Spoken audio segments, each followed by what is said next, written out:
আল্লাহ পাক রব্বুল আলামিন মানব জাতিকে তার নিজ কুদরতি হাত দ্বারা সৃষ্টি করার পর দুনিয়ার জমিনে পাঠিয়েছেন এবং বান্দার যখন হায়াত শেষ হয়ে যাবে আল্লাহ পাক রব্বুল আলামিন হযরতে আজরাইল আলাইহিস সালাতু ওয়াস সালামকে পাঠিয়ে তার কাছে আবার তাকে তুলে নেবেন।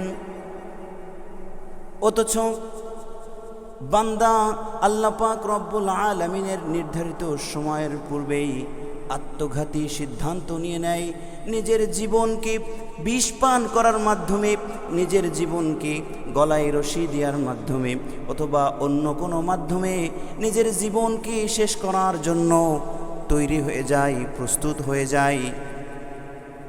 আল্লাহ পাক রব্বুল আলামিন কুরআনুল কারীমের ভিতরে সূরা বাকারার 115 নম্বর আয়াতে বলেন, ওয়ালা তুলকু বিআইদিকুম ইলাত তাহলুকা, তোমরা নিজেদেরকে নিজেরাই হত্যা করিও না। সূরা নিসার 29 নম্বর আয়াতে আল্লাহ পাক রব্বুল আলামিন বলেন, ওয়ালা তাকতুলু আনফুসাকুম, তোমরা তোমাদের নিজেদেরকে হত্যা করিও না।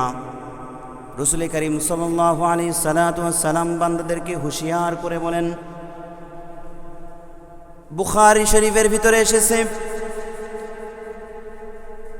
রাসূল আকরাম সাল্লাল্লাহু আলাইহি সাল্লাম বলেন, যে ব্যক্তি পাহাড় থেকে লাফ দিয়ে মৃত্যুবরণ করবে কাল কিয়ামতের দিন সে জাহান্নামের ভিতরে ভাবে লাফ দিতে থাকবে। আর যে ব্যক্তি বিষ পান করার মাধ্যমে নিজেকে ধ্বংস করে ফেলবে, আত্মহত্যার মতো সিদ্ধান্ত নিয়ে নিবে, কাল কিয়ামতের দিন সে বিষ পান করতে থাকবে, জাহান্নামের ভিতরে বিষ পান করতে থাকবে। প্যারা হাজিরিন, খুব খেয়াল করে খুব মনোযোগের সাথে শুনতে হবে।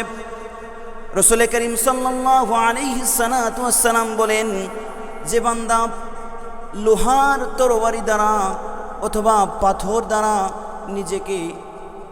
নিজে ক্ষত করবে, নিজেকে নিজে হত্যা করবে, কাল কিয়ামতের দিন গরম শিক দ্বারা সে জাহান্নামের ভিতরে নিজেকে এভাবে দংশন করতে থাকবে। রাসূল করিম সাল্লাল্লাহু আলাইহি সাল্লাম তার সাহাবীদেরকে সামনে নিয়ে নসিহত দিচ্ছেন যে পরবর্তী একটা জামানা আসবে, যেই জামানার কোনো ব্যক্তি যদি নিজেকে কোনো বস্তু দ্বারা আঘাত করার মাধ্যমে আত্মহত্যা করে, রাসূল আকরাম সাল্লাল্লাহু আলাইহি সাল্লাম বলেন, কাল কিয়ামতের ময়দানে, হাশরের ময়দানে যখন তার জাহান্নামের ফায়সালা হয়ে যাবে, জাহান্নামের ভিতরে তাকে যখন প্রবেশ করানো হবে, সে ওই আপন বস্তু দ্বারা, যে বস্তু দ্বারা সে নিজেকে আত্মহত্যা করেছিল, ওই বস্তু দ্বারা সে নিজেকে আঘাত করতে থাকবে। রাসূল করিম সাল্লাল্লাহু আলাইহি সাল্লাম তার সাহাবীদেরকে বলেন, পূর্বের জামানায় এক ব্যক্তি যে দুঃখ, দুর্দশা, হতাশা আর চিন্তার কারণে নিজেকে ধ্বংস করে ফেলেছিল, নিজের হাতকে সে কেটে ফেলেছিল। এই হাত কাটার কারণে তার হাত থেকে রক্ত প্রবাহিত হতে হতে হতে হতে এক সময় তার জানটা বাহির হয়ে যায়, সে মৃত্যুবরণ করে।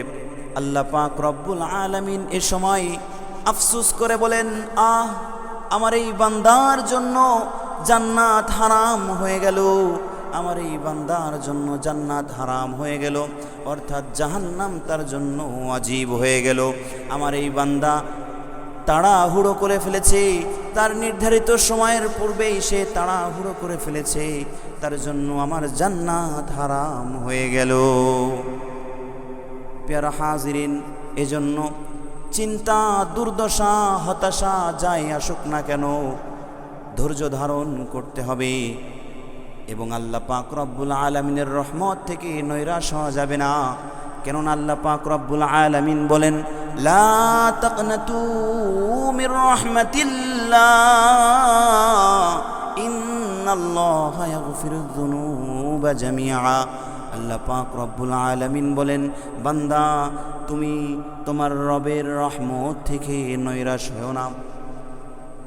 ইন্নাল্লাহা ইয়াগফিরুয যুনুবা জামিআ, আল্লাহ পাক রব্বুল আলামিন তোমার জীবনের সমস্ত গুনাহগাতাগুলো মাফ করে দিবেন। এজন্য যত বাধা বিপত্তি আসুক না কেন, সে সময় ধৈর্য ধারণ করতে হবে, সবর করতে হবে। কোরআনুল কারীমের ভিতরে আল্লাহ পাক রব্বুল আলামিন বলেন, ওয়ালানাবলুওয়ান্নাকুম বিশাইইম মিনাল খাউফি ওয়াল জুউ ওয়া নাকসিম মিনাল আমওয়ালি ওয়াল আনফুসি ওয়াস সামারাত ওয়া বাশশিরিস সাবিরিন। আল্লাহ পাক রব্বুল আলামিন বলেন, ওয়ালানাবলুওয়ান্নাকুম বিশাইইম মিনাল খাউফ, আমি বান্দাকে ভয়ের মাধ্যমে পরীক্ষা করব। আমি বান্দাকে এমন এক ভীতির মধ্যে ফেলে দিব, বান্দা এই ভীতিময় মুহূর্তে কাকে স্মরণ করে, মাওলাকে স্মরণ করে নাকি মাওলা পাক রব্বুল আলামিনের থেকে মুখ ফিরিয়ে নিয়ে দুনিয়ার কোনো বান্দার পিছনে দৌড়াইতে থাকে। আল্লাহ পাক রব্বুল আলামিন এই জিনিসকে পরীক্ষা করবেন। বান্দা দুনিয়াতে থাকা অবস্থায় আল্লাহ পাক রব্বুল আলামিন বলেন, ওয়াল জু', আমি বান্দাকে সংকীর্ণতার ভিতরে ফেলে দিব। চারিদিক থেকে তাকে সংকীর্ণতা ঘিরে ধরবে, অভাব অনটন তাকে ঘিরে ধরবে। এমতো অবস্থায় ওই বান্দা কাকে স্মরণ করে? এমতো অবস্থায় ওই বান্দা আল্লাহ পাক রব্বুল আলামিনের রহমত থেকে নৈরাশ হয় কিনা আল্লাহ পাক রব্বুল আলামিন পরীক্ষা করবেন। ওয়া নাকসিম মিনাল আমওয়াল, আল্লাহ পাক রব্বুল আলামিন বান্দাকে সম্পদ দিয়ে পরীক্ষা করবেন। কাউকে সম্পদ দিয়ে পরীক্ষা করবেন, আবার কাউকে সম্পদ না দিয়ে পরীক্ষা করবেন। আল্লাহ পাক রব্বুল আলামিন কোন বান্দাকে দিয়ে পরীক্ষা করবেন, আবার কাউকে না দিয়ে পরীক্ষা করবেন। ধনী তার সম্পদকে সঠিকভাবে বন্টন করছে কিনা, গরিব সে মানুষের দ্বারে দ্বারে চাচ্ছে নাকি আল্লাহ পাক রব্বুল আলামিনের দুয়ারে দরখাস্ত করছে রিজিকের জন্য, এটা আল্লাহ পাক রব্বুল আলামিন পরীক্ষা করবেন। আল্লাহ পাক রব্বুল আলামিন বলেন, ওয়াল আনফুস, আমি নফস দিয়ে পরীক্ষা করব। আমি কাউকে সন্তান দিয়ে পরীক্ষা করব, কাউকে সন্তান না দিয়ে পরীক্ষা করব। যাকে সন্তান দিয়েছি সে সন্তানকে সঠিকভাবে লালন পালন করছে কিনা, আমি এই জিনিসটা খুব গভীরভাবে পরীক্ষা করব। আবার কাউকে সন্তান না দিয়ে পরীক্ষা করব, সে সন্তানের জন্য মাওলার কাছে চাই কিনা, নাকি মাজারে মাজারে দৌড়াইতে থাকে সন্তানের আশায়, আল্লাহ পাক রব্বুল আলামিন পরীক্ষা করবেন। এরপরে আল্লাহ পাক রব্বুল আলামিন বলেন, ওয়াস সামারাত, আমি ফসল দিয়ে পরীক্ষা করব। পাশের ক্ষেতের জমি ঝড়ে একেবারে মাটির সাথে হয়ে গেছে, আবার তার পাশের জমিটা আল্লাহ পাক রব্বুল আলামিন খাড়া রেখে দিয়েছেন। যার ফসলটা আল্লাহ পাক রব্বুল আলামিন ঝড়ের মাধ্যমে ধ্বংস করে দিলেন, তার ভিতরের অনুভূতিটা কেমন হবে আল্লাহ পাক রব্বুল আলামিন পরীক্ষা করবেন। আবার কারোর ধানটা ঝড় আসার পরেও সঠিকভাবে আল্লাহ পাক রব্বুল আলামিন রেখে দিয়েছেন, এটাও মাওলা পরীক্ষা করবেন, তার দিলের হালতটা কি হয়। আল্লাহ পাক রব্বুল আলামিন জানিয়ে দিলেন রাসূলকে, হে রাসূল আপনি সুসংবাদ দিয়ে দিন, ওয়াবাশশিরিস সাবিরিন, এই সমস্ত হালতে যারা ধৈর্য ধারণ করেছে, আমি মাওলা পাক রব্বুল আলামিনের উপরে আস্থা রেখেছে, আমি আল্লাহ পাক রব্বুল আলামিন তাদের জন্য সুসংবাদ দিয়ে দিলাম, আপনি তাদেরকে জানিয়ে দিন। এবং এই সংবাদটা তাদেরকে জানিয়ে দিন, আল্লাযীনা ইযা আসাবাতুহুম মুসিবা, যারা বিপদ আপদে, ক্বালু ইন্না লিল্লাহি ওয়া ইন্না ইলাইহি রাজিউন, যারা বিপদ আপদে সব সময় আল্লাহ পাক রব্বুল আলামিনের শরণাপন্ন হয়, আল্লাহ পাক রব্বুল আলামিনের কাছে দরখাস্ত করে, সবর করে, ধৈর্য ধারণ করে, এই ব্যক্তিদের জন্য আল্লাহ পাক রব্বুল আলামিন বলেন, তারা বিপদ আপদের মুহূর্তে তাদের জবান থেকে বের হয় ইন্না লিল্লাহি ওয়া ইন্না ইলাইহি রাজিউন। আল্লাহ পাক রব্বুল আলামিনের কাছ থেকে এসেছে এবং আমার মাওলা চেয়েছেন, আবার মাওলা ফেরত নিয়ে নিয়েছেন। উলাইকা আলাইহিম সালাওয়াতুম মির রাব্বিহিম ওয়া রাহমা ওয়া উলাইকা হুমুল মুহতাদুন। হে রাসূল, সুসংবাদ তো ওই ব্যক্তিদেরকে দিন, উলাইকা আলাইহিম সালাওয়াতুম মির রাব্বিহিম ওয়া রাহমা, যারা তাদের রবের সন্তুষ্টির জন্য রবের রহমতের ছায়াতলে থেকে সালাত আদায় করেছে। ওয়া উলাইকা হুমুল মুহতাদুন, তাদেরকে জানিয়ে দিন তারা হিদায়াতের উপরে আছে।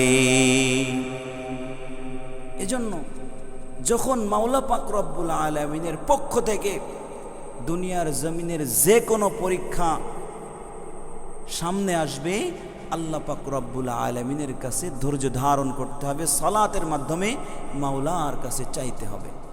আল্লাহ পাক রব্বুল আলামিন বলেন, উজিবু দাওয়াতাদ দাঈ ইযা দাআন।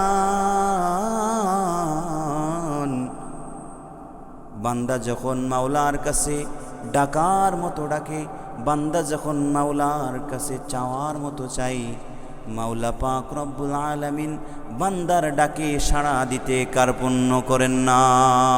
हर घड़ी दे ने को तू तैयार है, जो न मंगे उससे तू बेजार है।